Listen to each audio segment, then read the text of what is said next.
Hello दोस्तों, कैसे हैं आप सभी का स्वागत है हमारे यूट्यूब चैनल आरएएस प्रेजेंट्स के ऊपर। आज का टॉपिक बहुत ही ज्यादा इंपॉर्टेंट होने वाला है। रिसेंटली आपने देखा होगा कि नैन्सी पेलोसी यहाँ पर ताइवान के दौरे के ऊपर गए थे और जिसकी वजह से चाइना और ताइवान के बीच में जो कंडीशन है वो बहुत ही ज्यादा खराब हो गई थी। टेंशन बहुत ही ज्यादा इंक्रीज हो गई थी। अभी क्या हो रहा है कि रिसेंटली नैन्सी पेलोसी है वो ताइवान का दौरा कंप्लीट कर चुकी है और अभी ताइवान से वो साउथ कोरिया जा चुकी है। तो अभी इस वीडियो के अंदर डिस्कस करेंगे यहाँ पर चाइना के 27 जो फाइटर जेट है वो ताइवान का जो एयर स्पेस है उसके अंदर आ चुके हैं। और ताइवान के मतलब जैसा कि आप सभी को पता है, ताइवान एक आइलैंड है, उसके चारों तरफ यहाँ पर वो इर्द गिर्द यहाँ पर घूम रहे हैं और चाइना की गवर्नमेंट है उनका कहना है कि यहाँ पर ये सैन्य अभ्यास कर रहे हैं। और अभी इस वीडियो के अंदर बात करेंगे यहाँ पर चाइना ने क्या डिप्लोमेट्स किए हैं। चाइना ने जो ट्रेड है वो कट कर दिया है ताइवान से, और चाइना के साथ कौन कौन सी कंट्रियां खड़ी है उसके बारे में भी अपन इस वीडियो के अंदर डिटेल में डिस्कस करेंगे। लेकिन आगे बढ़ने से पहले आपसे एक क्वेश्चन पूछना चाहूंगा। जैसा कि आप सभी को पता है, इंडिया अभी सेलिब्रेट करेगा अपना इंडिपेंडेंस डे 15 अगस्त को, जो कि हर साल करता है। तो आपको ये बताना है कि यहाँ पर इंडिया कौन सा इंडिपेंडेंस डे इस साल सेलिब्रेट करने वाला है। आपके ऑप्शन है, ऑप्शन नंबर फर्स्ट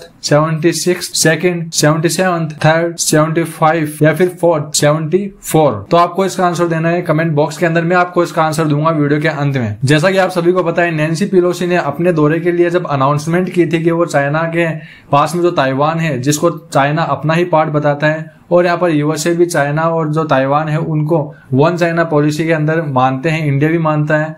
लेकिन चाइना के अंदर राजतंत्र है और जो ताइवान है उसके अंदर जो डेमोक्रेसी है। तो ये दोनों मतलब पहले एक ही कंट्री थी, लेकिन बाद में ये दोनों अलग हो गई थी, क्योंकि चाइना के अंदर दो तरह की पार्टी थी। एक थी डेमोक्रेटिक पार्टी और एक थी नॉन डेमोक्रेटिक पार्टी।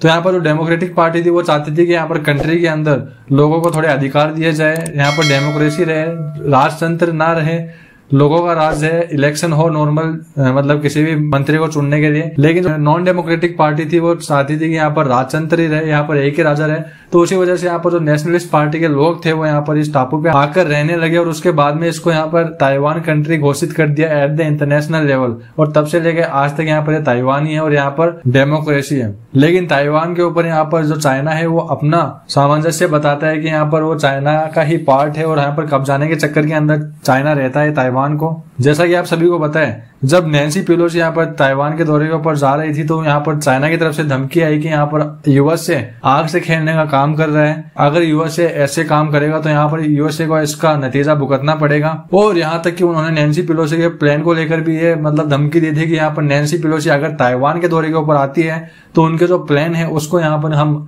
हवा के अंदर ही ब्लास्ट करवा देंगे, हवा के अंदर ही उड़ा देंगे। लेकिन हम सभी को ऐसा कुछ भी देखने को नहीं मिला। नैन्सी पेलोसी ताइवान आ भी गई, ताइवान का दौरा भी कर लिया और ताइवान की जो गवर्नमेंट है उनको संतुष्टि भी दे दी कि हम आपके साथ हैं, यूएसए आपके साथ हैं, आपकी किसी भी प्रॉब्लम के अंदर यूएसए आपको फुली सपोर्ट करेगा। और उसके बाद में वो अपना दौरा कर साउथ कोरिया भी जा चुकी है। लेकिन यहाँ पर चाइना की तरफ से कोई भी रिएक्शन नहीं आया। यहाँ चाइना ने यहाँ पर अपने जो फाइटर जेट है उनका वो दौरा कर रहा है, यहाँ पर जो ताइवान का एरिया है उसके अंदर यहाँ पर अपने फाइटर जेट्स को भेजा हुआ है और कह रहा है कि ड्रिलिंग कर रहे हैं हम। ड्रिलिंग का यहाँ पर मतलब है कि सैन्य अभ्यास कर रहे हैं। और यहाँ पर जो वर्ल्ड की जो फ्लाइट्स है उनको भी यहाँ पर चाइना ने वार्न कर रखा है कि आप इस एरिया के अंदर ना आए, यहाँ पर आपकी फ्लाइट को नुकसान हो सकता है, कभी भी युद्ध हो सकता है। तो ऐसी ऐसी धमकियां यहाँ पर चाइना दे रहा है। लेकिन चाइना की तरफ से अभी तक कोई ठोस कदम नहीं उठाए गए हैं, मतलब कि युद्ध से लेकर कोई स्ट्राइक वगैरह कुछ भी नहीं हुई है चाइना की तरफ से। चाइना ने जो ट्रेड का कनेक्शन है वो ताइवान से काट लिया है।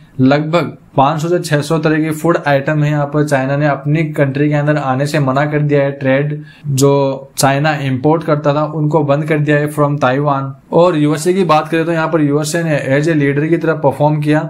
यूएसए को यहाँ पर चाइना की तरफ से धमकी आई थी, लेकिन फिर भी यूएसए पीछे नहीं हटा। अगर यूएसए यहाँ पर पीछे हट जाता तो यहाँ पर पूरे वर्ल्ड लेवल के ऊपर यूएसए की इमेज खराब हो जाती, कम हो जाती।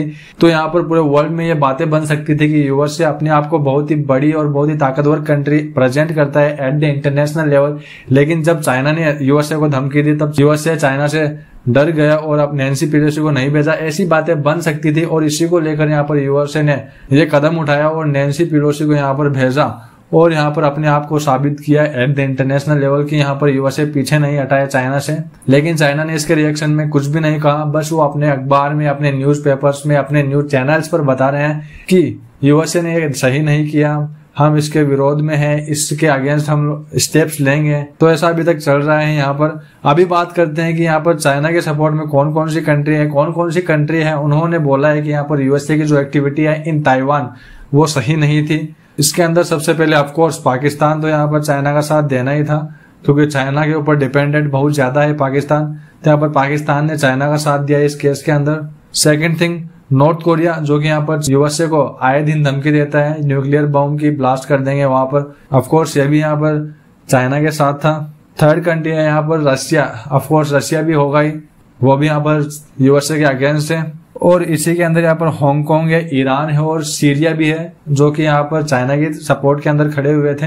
अभी इंडिया की बात करें तो इंडिया किसकी तरफ से खड़ा हुआ, तो अभी इंडिया ने कोई भी स्टैंड नहीं लिया है। इंडिया के अंदर कई डिप्लोमेट्स बोल रहे हैं कि यहाँ पर इंडिया को ताइवान की तरफ से खड़ा होना चाहिए, लेकिन मैं पर्सनली आपको बताना चाहूंगा अभी तक इंडिया ने कोई स्टेप लिया नहीं है, और अभी मेरे को लगता नहीं कि ये इंडिया स्टेप लेगा, क्योंकि यहाँ पर चाइना से हम लोग बहुत ज्यादा ट्रेड करते हैं। तो हो सकता है अगर ताइवान की तरफ अपन स्टैंड लेते हैं तो यहाँ पर जो ट्रेड है वो कम हो जाए, ट्रेड रोक लिया जाए चाइना के द्वारा। तो यहाँ पर ऐसा यहाँ पर गवर्नमेंट सोच रही है इंडिया की। सो आई होप आपको इस टॉपिक से रिलेटेड पूरी जानकारी मिल गई होगी।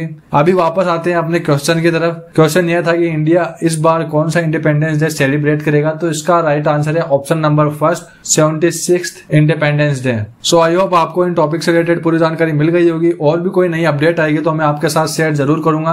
और आपने अभी तक मेरे चैनल को सब्सक्राइब कर लिया होगा आई होप, लेकिन अभी तक आपने मेरे चैनल को सब्सक्राइब नहीं किया है, make sure you subscribe the channel.